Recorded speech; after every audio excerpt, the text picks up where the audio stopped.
Okay, hello everybody, and welcome to the webinar on how to repeat blocks based on participant performance in Experiment Builder. So today we're going to talk about how you can basically do things like check the accuracy rate or the mean reaction time of a block, and then repeat that entire block if it falls below some criterion. So we'll go through the general kind of concept of how this works, and then we'll talk about an example. And for a more kind of detailed agenda, first I'll go through just a brief overview of how Experiment Builder works, mostly just to point you to other resources that can help you to learn the basics of Experiment Builder if you're not familiar with that. So if you go to our support forums,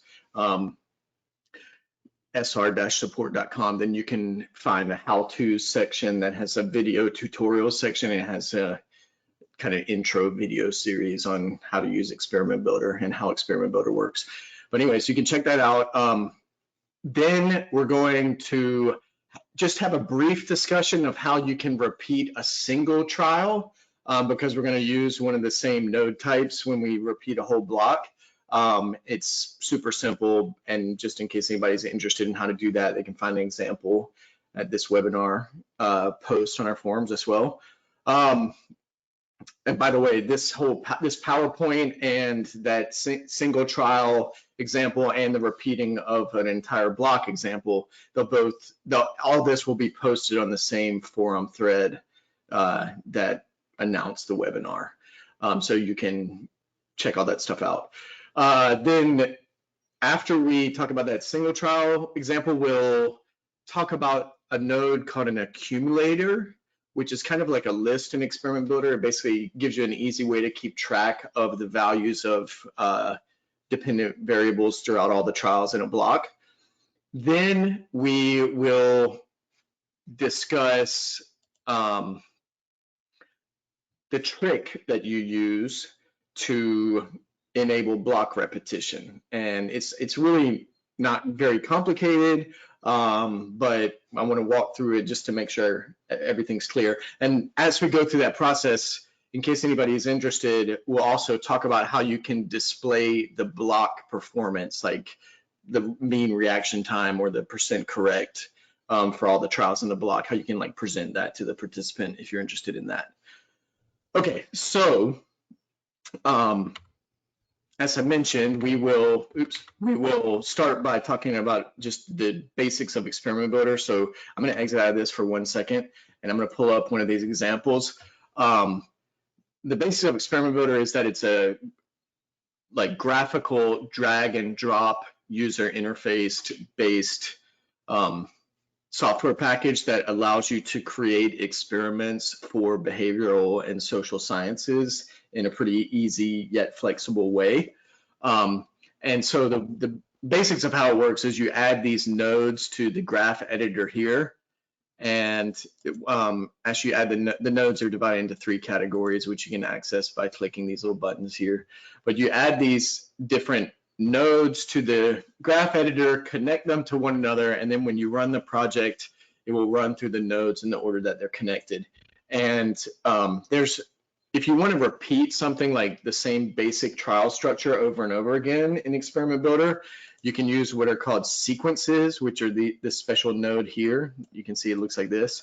And you can see these have an iteration count. So that specifies how many iterations you're going to do of that sequence. So the general idea is you add nodes inside the sequence, you put nodes inside the sequence and build up kind of the skeleton of a structure of a block or a trial. And then you specify an iteration count and we'll basically repeat that structure over and over. And these sequences can have what are called data sources associated with them. You can see you can access it by clicking the data source property.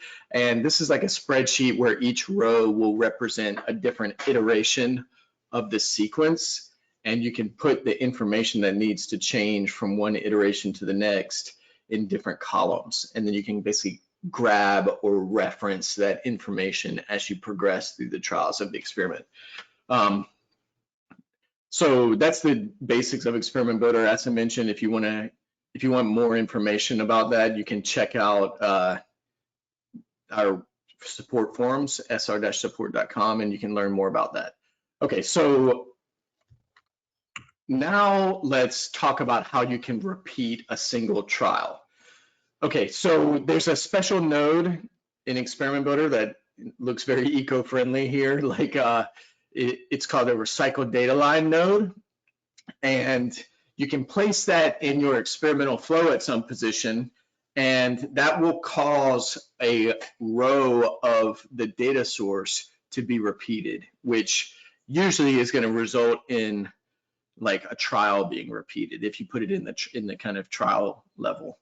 And so in this, I'll show you this example in just a second, but basically in this example, this is a modification of the picture response example. We present an image and the image is either black and white or color, and then the participant presses a key to indicate whether it's black and white or color. Then we check whether that response is correct or not. If it's correct, we just proceed ahead and present some correct feedback. If it's incorrect, in this modified example, we log the values of our variables that store like reaction time and accuracy and stuff. Then we set it up so that it will repeat the trial. So this example shows how if the participant responds incorrectly for a given trial, then we can repeat the trial using this recycled data line, and then we can present the incorrect feedback. And using the recycled data line, you can choose whether to repeat the trial at some random point later in the block immediately. So just do it immediately again on the next trial, or you can repeat it at the end of the block. Okay, and so if you're interested in just doing something simple like this, you can see this picture response for cycle incorrect trials example that'll be attached to this forum post. Okay, let me just show you that example really quickly. So that's this one here, and if we go inside the recording sequence, you can see there's the recycled data line. Okay, now let's go back here and talk about another kind of neat feature of Experiment Builder called an accumulator.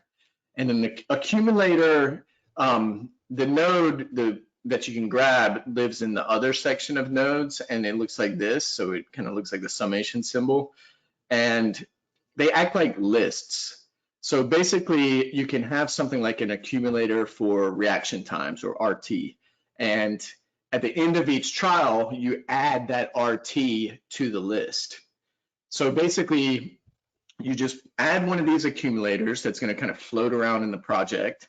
And then at the end of the trial, you use one of these add to accumulator nodes or actions to basically append a new value to that list. And we're going to see how we're going to use that to store the reaction times for all the trials of a block in our example, or how we can store the accuracy values for all the trials of a block. So we'll show that in an example in a second. The nice thing about accumulators is you can really easily grab like descriptive statistics from them. So you can grab like the mean, the median, that type of information. So basic descriptive stats, grab them very easily, and you can use that to present the stats of the block to the participant. And you can also use them, as we're going to use in this example, to check whether the performance meets some criterion, and if not, then repeat the block. Okay, so first we want to make sure we understand this concept of accumulators. Then we're going to talk about how we can repeat the block. So we're going to take a look at this example in a second. It's called Picture Response Repeat Block. So just to give you an overview of this example, it's a lot like the picture response example from the Experiment Builder video tutorial series on our forums. And so on each trial, basically the participant sees a color or black and white picture, and they press Z if it's a color picture, / if it's a black and white, and they get some feedback whether they're correct or incorrect. But this modified version of it is a little bit different. So in this one, the practice block has 4 trials.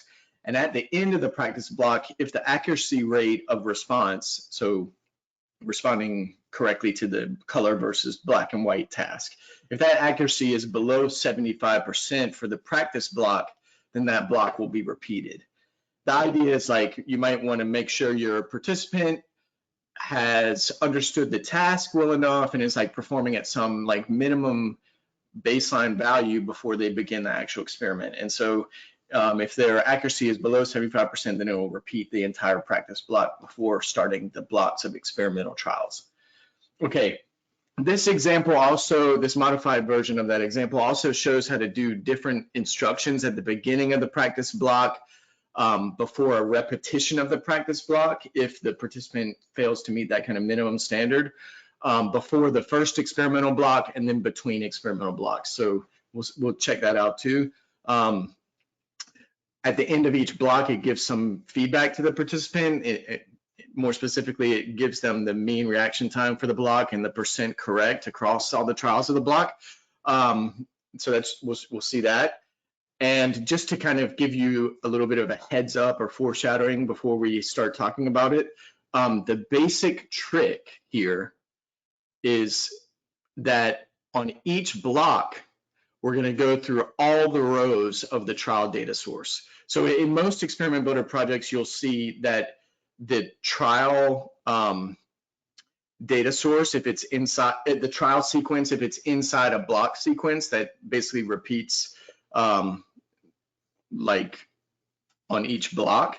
If the trial sequence is inside a block sequence, then the trial sequence will have a split by property filled out, which will specify how many trials or rows of the data source to execute on each iteration of the block outer block sequence.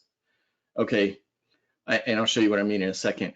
But the trick, if you want to do something like repeat an entire block of trials, is instead of using the split by property to specify how many trials to do on each block, you go through all the rows of the data source on every block, but you only actually execute a given trial if the block type of that trial matches the block type of the block. And if it doesn't match it, then you just skip the trial and just move on to the next row immediately without doing anything. So it's a kind of like neat little trick you can do, and you can use this in a lot of different ways, not just to repeat a block, but in this example, we're using it in that way. But it's a good little trick to have in your bag of experiment builder tricks, if you have such a bag. Okay, so anyways, let's move on to just a brief overview of how this example works. So when we take a look at this example, let me just actually jump out and show you. You can see we have a block sequence, and that block sequence has an iteration count of 3. So this is going to iterate 3 times because we have 1 practice block, and this one actually has a data source, and 2 experimental blocks. And then on each block, instead of only doing a subset of the data source rows, we're going to do all of the data source rows for that trial sequence. Okay, so let's jump back to this. So basically, we have a sequence called trial inside a sequence called block. So this block sequence is iterating 3 times, and on each iteration of this, we're going to go through all the trials of our sequence, and we're going to do the trial if it is the proper type of trial, and we're just going to skip if it doesn't match the type. Okay, so let me go back to the PowerPoint for a second. I just want to show you a general overview of the structure before we get too into it. So the outer block sequence has an iteration count of 3. And in this example, the outer block sequence has its own data source, okay? So that's usually not the case in an experiment builder project, but in this case, we're doing that so that we can basically match the block type to the trial. Okay, so the outer block sequence that's going to iterate 3 times has 3 blocks, a practice and 2 experimental blocks, and we can actually use the randomization settings of this outer block sequence to make sure that we are like randomizing the block order. So here we're using this block type column as a blocking level and not randomizing the order, and that will ensure that the practice block always comes before the experimental blocks. But then we're enabling trial randomization, which actually in this case is enabling block randomization to ensure that our 2 experimental blocks get randomized. So the order of the experimental block presentation is randomized. Okay, so that's the block sequence. And then inside that block sequence, we have the trial sequence, as I mentioned. And it has its own data source, and it has a column called block ID, which you can see has values like 1, 1, 2, 2, 2, 2, 3, 3, 3, 3. And notice these are chosen so as to match the block data source's current block ID value. Okay, well, that's important. We'll come back to that. So this inner trial sequence, because it's split by property is empty, is going to go through all the rows of the data source on each iteration of the block sequence. Okay, but there's a trick here. Most of these trials are not going to happen. So if we're on a block sequence iteration using the value 1, then we're going to skip all these rows. We're going to go through them, but we're not going to actually do anything on them. We're just going to skip through them if the block ID value doesn't match. So we'll only do the ones that have the value that matches. And on the second block, when we're on the second block, current block ID value, then we'll only do the rows that have a 2 in this column. Okay, so that's kind of the trick. And if we go inside the trial sequence, we're going to see something that looks like this. So basically at the very beginning of the trial, we're going to use one of these conditional triggers.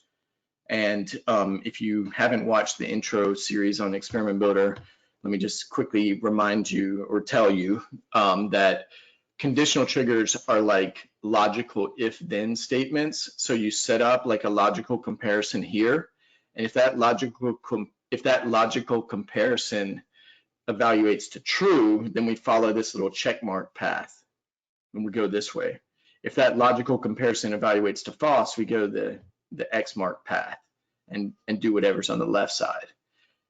And so basically what we're doing here at the beginning of each trial is checking to see whether the trial data source's block ID column matches the block data source's current block ID column. So in other words, does this value match the block sequence's current block ID value?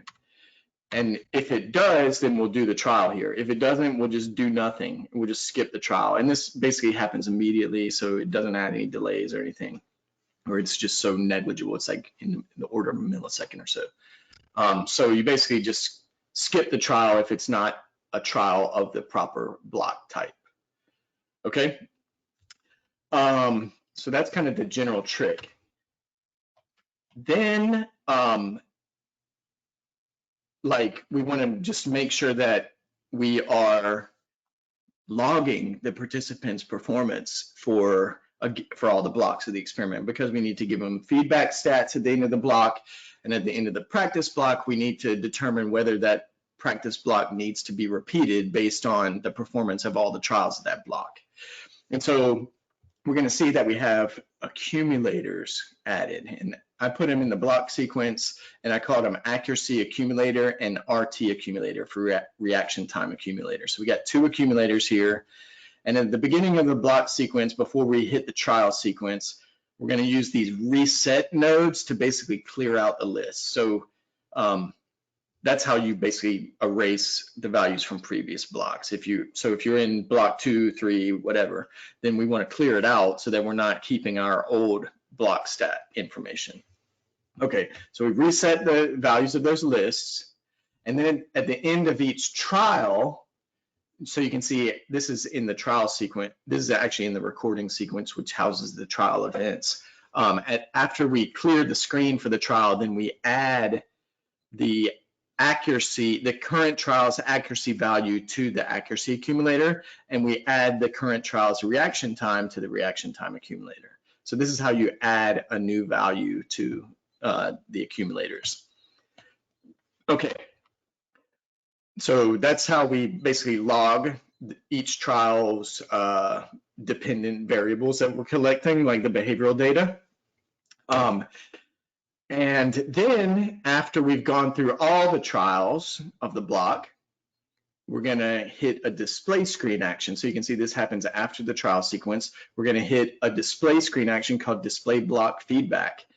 And this is the display screen editor for that display screen action. And you can see it's gonna say something like this to the participant block stats, and then it's gonna say mean reaction time. And then we have a text resource here, and we have %correct, and we have a text resource there. And if you select these text resources, you'll see the text property of each of these two resources. It might be kind of hard to see, so you can check out the example to read it better, but it basically includes a reference to the in this case, since this is the reaction time, it's going to be reported. You can see it includes a reference to the reaction time accumulator's mean. And then it just writes milliseconds after that. And that's going to give the participant some kind of feedback about their performance in that block. Okay. Then after we present that feedback, we wait for key press, and then we're going to hit another conditional trigger. And this conditional trigger is the one that's going to check whether we need to repeat the practice block. And so when we look at the project, we'll see that this is checking if this is a practice block. So if the current block ID is equal to 1, and if you remember, the practice block had a block ID of 1, current block ID of 1, and the accuracy accumulator's mean is less than 0.75. So basically, if they respond accurately on a trial, we're going to record that as a 1. If they respond not accurately or incorrectly, then we'll record that as a 0. And so the mean is going to be between 0 and 1. And so we're saying if they've got less than 75% correct for that block, for that practice block, then we're going to hit this recycled data line, and that's going to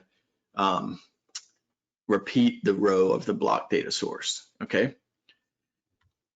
And that's the end of this PowerPoint. So you can check out the PowerPoint if you want kind of like a reference to how this works. But now let's just go through the example and talk about how this works. Okay, let me go to the very beginning. So at the very beginning, we have some just basic kind of camera setup instructions, and we wait for key press or a certain amount of time, and then we do the eye tracker calibration here. Let me zoom in so you can see a little bit better. We do the eye tracker calibration. And after the eye tracker calibration, we hit our block sequence, and it has an iteration count of 3. It has its own data source with current block ID, 1, 2, or 3, and current block type. And as I mentioned, we are controlling the order of our blocks of trials by using a blocking level corresponding to this column that is not randomized, which will ensure that the practice block comes before the experimental blocks. And then within that kind of set of blocks, we're going to randomize the block order, even though it says enable trial randomization. What that means is we're going to randomize the order of these two rows, since these two values fall into the same kind of group of blocks. Okay, so that's how we're going to handle that. Then let me go back here. So this is the block sequence, going to iterate 3 times. And if we double click on it, we're now inside that block sequence. And as I mentioned, we're going to have like different instructions at the beginning of each block. So actually, you can see there are accumulators, and I also have a little variable to keep just track of the current block number. But okay, at the beginning of each block, first we can check, is the iteration of the overall block sequence 1, which means that's the first block we've done in the entire experiment. And in that case, we're going to present just general instructions for the experiment. So press Z for color images, / for black and white images. Let's do some practice trials first. Okay, so if it's the very first block, we're going to hit those instructions and then wait for key press. If it's not the first block, then we're going to go down here to this one, which will then check to see if the current block is equal to 1. So if the current block ID equals 1, then that must mean that we have repeated the practice block, right? So we're not on the very first block. We're on something after the first block, but if we're still at current block ID 1, then that means we must be repeating the practice block. In that case, sometimes I feel a little mean about this, but basically say something like this: you can do better than that. Press Z for color images and / for black and white. Let's do some more practice trials. Okay, so basically this is the repeat practice instructions. Okay, if it's not a repeated practice and it's not the first block, then we're going to go over here and we're going to now check this block counter. And this block counter, we'll see later, it only gets iterated if we make it through the block successfully. And so if we have gotten through the practice trials successfully, then this block counter is going to be equal to 2. And that means we're now at the very beginning of the experimental trials, and we're going to say, okay, now you're ready. Press Z for color images and / for black and white images. And if it's not the very beginning of the experimental trials, then we're going to go over here and say, let's take a break, and then more of the same. Press Z for color images / for black and white. Okay, so this is just setting up what instructions the participant is going to see at the beginning of each block. And all these can connect to the same keyboard trigger, so we just wait for a key press on each block. And then we want to reset our accumulators. And so you can see if I select Reset Accuracy Accumulator, it's for its reset node, it's pointing to this accuracy accumulator. And if I look at the Reset RT Accumulator, you can see it's pointing to this RT accumulator. So this is just clearing out the list of all the accuracy and reaction times so that we aren't using those values when we present the block feedback. Okay, now we're going to hit, after we do the block instructions and then reset the accumulator, we're going to hit our trial sequence. And as I mentioned, in this case, it's going to go through all the trials of the data source. And for the randomization setting, like the data source, it's going to go through all these different trials. And we still want to make sure for our randomization settings that we're randomly ordering the trials within the current block. And so we want to make sure this is checked, but we actually don't even need to do any blocking levels to control the block order on this data source, because that's all handled by the block sequence now. And just like the picture response example that's on in our video tutorial series, we're doing a counterbalanced or list design. And so each participant is actually only going to get 12 of these rows, and they're either going to get list 1 or list 2. And since this since this splitting column property is set to list, then that means that when we run the experiment, it's going to give us a choice to use list 1 or list 2, and it'll only use the rows that have the value we choose. Okay, but anyways, on each time the project gets to the trial sequence, is going to go through all of these rows. But critically, as we're going to see, we're only going to do the trials that have a block ID value that matches with the current block ID value of the block data source, okay? So we're going to cycle through all of these, and then at the beginning of each trial, all we have to do is just this little trick here. We use a conditional trigger, which is this trigger here, and set up its conditional logic so that it checks to see if the trial data source's block ID column is equal to the block data source's current block ID column.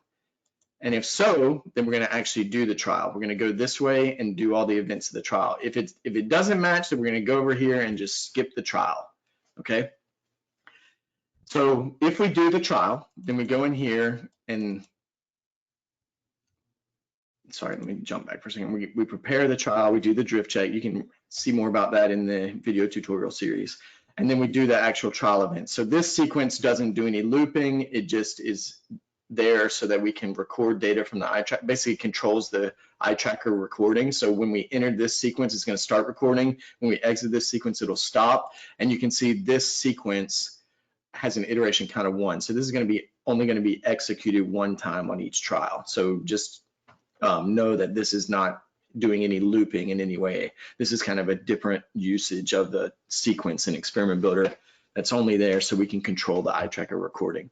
But anyways, on each trial, we're going to reset. We have our behavioral data variables, just like in the picture response example, reaction time, accuracy, and key pressed. And at the beginning of the trial, we reset the values of these variables just to some missing value. So we have reference here to each of those variables, and we set them to some kind of meaningless value. Then we present the image, and this image, it's not always going to be this image of a plant hanging from the ceiling of a porch. Instead, it's going to come from the image file column of the trial data source. So it's going to come from this column here. So they'll see a different image on each trial. And then we're going to wait for a key press, either / or Z, and then we're going to check the accuracy by checking which key was actually pressed that made this trigger fire. And we're going to check that against the correct response column, which specifies the key that they should be pressing on that trial. Okay. So we check the accuracy. If they're correct, then we set the variables, these 3 variables here. So we set the reaction time, we set the key that was pressed in these first 2 rows. Sorry, I kind of jumped ahead. We set the key that was pressed, set the reaction time, and then set accuracy to 1. If they're not correct, then we go over here and set things similarly, but set the accuracy to 0. And then we present some feedback, either incorrect or correct. Then we leave that up for 2 seconds, and then we blank the screen. Then we add our accuracy value. So we set the value of this accuracy variable in these update attributes here, but then after the trial's over, we add that variable's value to our accuracy accumulator. And so you can see we've selected for this accumulator, the accuracy accumulator, and we've selected for the value to add a reference to this variable's value property. So this add value is referencing that variable node's value property. So that basically adds that value to the accuracy list or accuracy accumulator. And then we do a similar thing for the reaction time, add that add the current trial's reaction time to our accuracy accumulator. So we do the same thing here. And in this case, I added a little tab delimited text file that we can use to store our behavioral data. It's always going to be written to the EDF or eye tracking data file automatically when we exit the recording sequence, but I thought it'd be nice to just add a little results file. So we have that there too. Okay, then after, I'm jumping back to the block sequence, then after we've gone through all the trials and done the trials that actually match the block that we need to do, we hit our little block feedback screen. And this one, I mentioned it in the PowerPoint, we have text resources that aren't going to change from one block to another here, but then we have these text resources here and here that are referring to the accumulators. In this case, sorry, let me cancel this. In this case, we want to present the mean reaction time. And so we have a text resource here, but it's text, unlike this, the text property of like these static text resources has references in it. And so if we click on this property and then click on this little button here, we can see exactly what that reference is. And so inside these parentheses, we can see we're referring to the RT accumulator's mean property. And I've put it inside this string and round function. And this is just to round it to 1 decimal place. This is just using a little bit of Python trickery. So first we're rounding it to 1 decimal place with the round function, and then we're converting it to a string because we're going to present it in a text resource. And then we're appending to that string just the little text millisecond, okay? So that way it'll say like 327.0 milliseconds or whatever the mean is. Okay, and then we do a similar thing for the percent correct. So here we got string round. So we're doing a little bit of Python trickery. And then inside of that, we have the accuracy accumulator's mean. But since we're presenting it as a percentage, I'm multiplying it times 100 because we don't want to present a proportion. We want to present a percentage. And then we put the little percent sign at the end. So this is all just using Python syntax, since Python is the scripting language of Experiment Builder. Okay, so this just presents the block stats to the participant. Then after we present that stuff, we wait for a key press. And now comes the kind of trick to determining whether we're going to redo the practice block.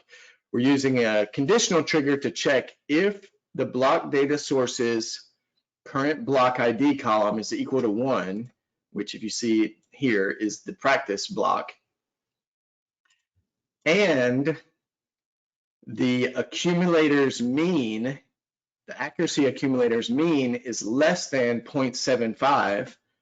Remember, because accuracy is recorded as a 0 or 1, so it's going to be a proportion. If it's less than 0.75, then we're going to recycle our block data sources row immediately. And this will make us redo the practice the practice block. But we're only going to redo it if it is the practice block and if the accuracy is below 0.75. If that is not true, then we're just going to add 1 to our little block counter variable. And if you remember, the block counter variable, really its only purpose is to help us in this conditional logic to make sure that if it's the first block of experimental trials, we're going to present the experimental instructions. And if it's any experimental block after the first one, then we're going to present the take a break screen. Okay. So hopefully that all makes sense. Let's do a quick run through just so you can see how it works.